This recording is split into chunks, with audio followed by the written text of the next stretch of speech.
Hey, what's up everyone? My name is College Sports Revived and I welcome you back to the College Hoops 2K Legacy Mode series featuring our main man, Coach Carter. An episode from now, Coach Carter and his Fordham Rams will be entering the 5th season of this Legacy Mode. We'll have an identical roster to last season with the exception of an Oregon State transfer, but the biggest difference is we now have 3 seniors this year, and we hope the extra season of nurturing these guys together will be the factor that boosts us over the top. And that's where this episode comes in. The annual High School Prospect Showcase special for Season 5 has arrived, where we highlight Coach Carter's target board for the upcoming season. Just wanted to say that I apologize for this video taking so long to come out.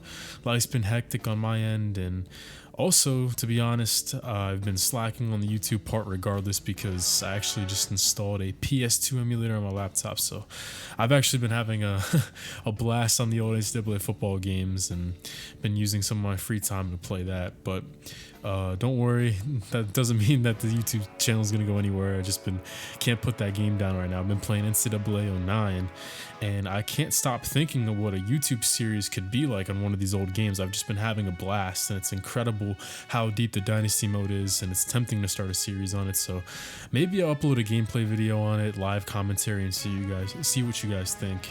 But anyways, back to business. I always like to open these annual recruiting episodes by going through our roster and breaking down the team by each class. So obviously no seniors last year, and that means no freshmen this season, but we do have 6 sophomores, 5 of which that see the floor on a nightly basis. It's nice to see how impactful our freshman class was a season ago, and now they have a year under their belts. The life of college hoops moves fast though, as we now have 5 juniors and 8 upperclassmen on file after being one of the youngest teams in the country last season. And that includes a brand new face in Nick Jalla, who is ready to hit the floor after redshirting a season ago. The Oregon State transfer should be a premier bench player for us thanks to his driving and finishing skills. And finally, we have 3 seniors that will be leaving next summer that we're going to have to replace: perennial 6-man and team captain Dustin Black, spark plug Chen Lee, and reserve shooter KJ Bigsby. So ideally, we're in the market for 2 front court pieces and a guard. 3 scholarships are at Coach Carter's devisal this season, and with possibly our most talented recruiting board coming to light this year, things could get very interesting during this recruiting season. On top of that, since we didn't have any seniors, the scholarships last year, our board was made up entirely of juniors and sophomores. And in this game, recruits can fluctuate in caliber. 5 stars can turn into 4s, 4s into 5s, all the way down the line. So prepare to see some risers and fallers as we head into Season 5's recruiting episode special. And where else would we start other than number 1? And as you can see, a new top target has emerged on Coach Carter's board. Melvin Brewer, the former 4-star point guard from last year, has jumped into the top caliber in his senior year, ranking as a top 25 recruit. That's right, Brewer has made himself a high school All-American and jumped 6'4" Dwight Howard as our number 1 interest here in Season 5. Brewer's stats compared to last year's episode and this season's made a huge improvement: 2 more points per game. He increased his assists from 3.3 to 5.9, so almost doubling his playmaking skills, and raised his 3-point shooting from 33% to 40% on his senior year. I looked back on last year's episode to get these stats, and it's really cool to see the improvements these guys make to their games. Brewer's transition to a dual threat point guard was probably the biggest improvement in his senior year. He threw 21 more assists than last year while only turning over the ball 4 more times compared to his junior campaign. His tall 6'4" frame lets him see things that other point guards just can't. And Brewer adding vision while retaining his consistent jumper and elite handle, it's clear to see why he's a top 25 player in the country. Brewer does have weaknesses. He doesn't score enough inside, partly due to his low layup grade. We're going to have to work on him in his inside game. And he's weighing in at only 2 pounds more than his junior year self, so he's going to need to be pushed in the weight room. Now, I know what everyone's thinking. Damian Carter, he's the point guard of the future, but we can't show bias to the coach's kid. And Coach Carter knows that. He's not that type of guy. He makes his son earn every minute of playing time, but I don't think it could be a problem in the future. Brewer could slide to the 2 after Henry graduates, and could continue the trend of versatile perimeter players here in Fordham.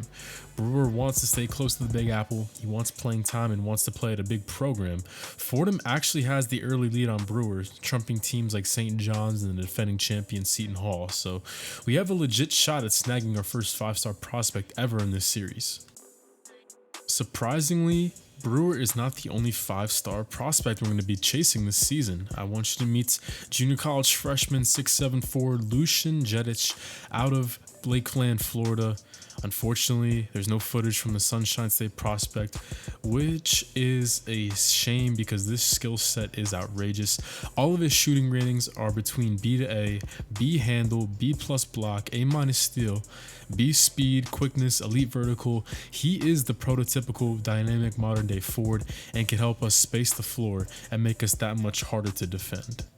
The key to our offensive success in this series has been Coach Carter's ability to nab these kids who can pass, shoot, create, have speed, who can do it all in the offensive end. I mean, when you look at Pat, Kaya, Damian, even Big Shot Black, having a front court member who could do it all alongside those guys could push our offense to the upper echelon.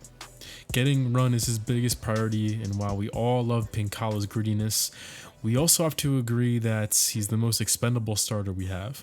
Jedich wants to stay close to Florida as well, so let's just hope he's willing to move up here for the opportunity alone. We'll have to battle the Florida Gators, who have already offered. Fordham's in the mix, however. Better off for Lucian soon. This is a kid who can change the face of a team, but if we score one of these 2 5-stars, I'll be a very happy man. Welcome back to the game tape for recruit number 3, J.S. Plica, a 6'9" forward from the Windy City. He's a new addition to the board this year, a mid-range specialist who's shown really good footwork for a guy his size on both ends. Plica possesses really soft hands as well, making him a nightly threat on not just the pick and roll, but the pick and pop as well. He's already shown flashes of being a defensive player that's always in the right place at the right time, and that shows with his 3 blocks a game as a senior. He's not really an elite athlete or an amazing leaper, so he's got to use his instincts and good feet to send back these shots. JS has some holes on the offensive end right now, though. He takes way too many threes right now. It's good that he's showing a willingness to work on his 3-point shot, and even better that he's confident enough to take them in the game, but 3 for 20 as a senior won't get it done at the next level. Plica's only concern could be a deal breaker from Fordham, however, and Coach Carter, as Plica's going after a scholarship from a big program, and that shows with Michigan and Minnesota outpacing the pack, but Fordham's hat is in the ring at least. As a wise man once said, you can never have enough shooting, and that's a big calling card for number 4, Gary Fox. The 6'3" guard was Massachusetts Mr. Basketball this season, averaging 10.5 points, 1.3 steals, grabbing 7.5 rebounds a game. You guys know how much I love guards who can rebound, and that's already a big plus for Fox, and it shows you that he's not just some pretty jump shooter. He won't hesitate to mix it up inside as well. The best of both worlds in my opinion. Fox's shooting is a sight to behold, however. Off screens, on the break, spot up, you name it, he can pull it. And he works very hard to find his looks, another thing I like in my perimeter players. You're getting a blue-collar shooter in Gary, who also gets to the free throw line a lot. He shot more free throws than 3-pointers this year, and while his efficiency in the arc needs to improve and he doesn't have the high potential ratings of targets 1 through 3, there is a lot to like about the Mr. Basketball from the state of Massachusetts.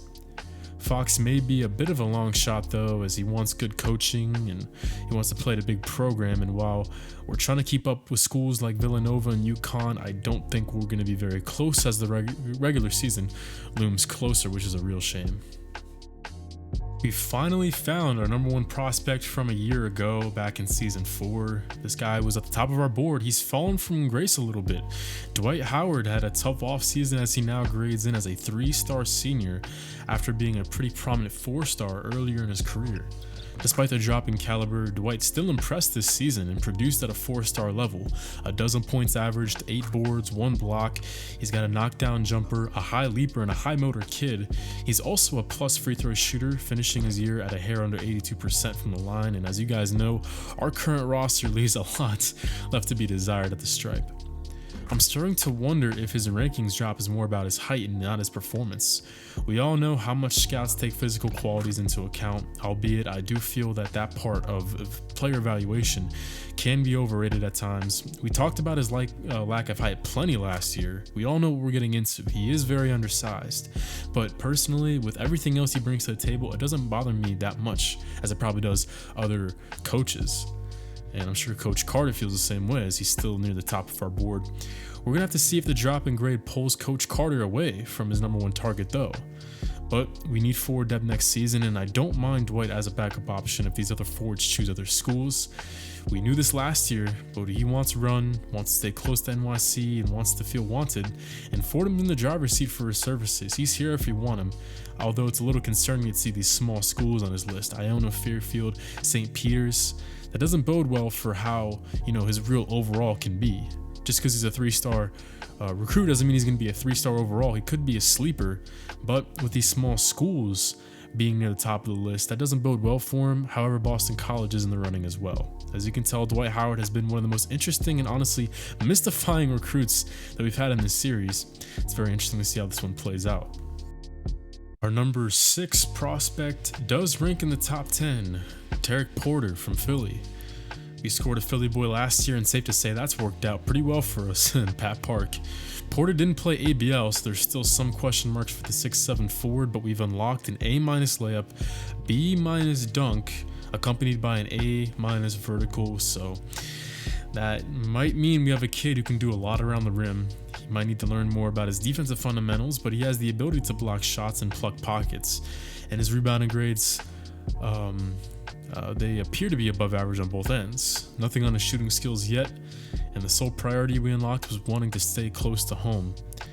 We might need to target these Philly kids more, perhaps make the city a pipeline. I mean, Pat Park wanted to stay close for home, and with New York City only being up I-95 from Philly and the A-10 conference having multiple rivals in the city, there's plenty of selling points to make guys like Pat Park or Tarek Porter really take an interest in us. However, the Terps lead on Porter, but we haven't offered. We've seen weird things happen in the past when Coach Carter seemed out of a race, so I wouldn't give up hope with the Rams leading the rest of the pack behind Maryland.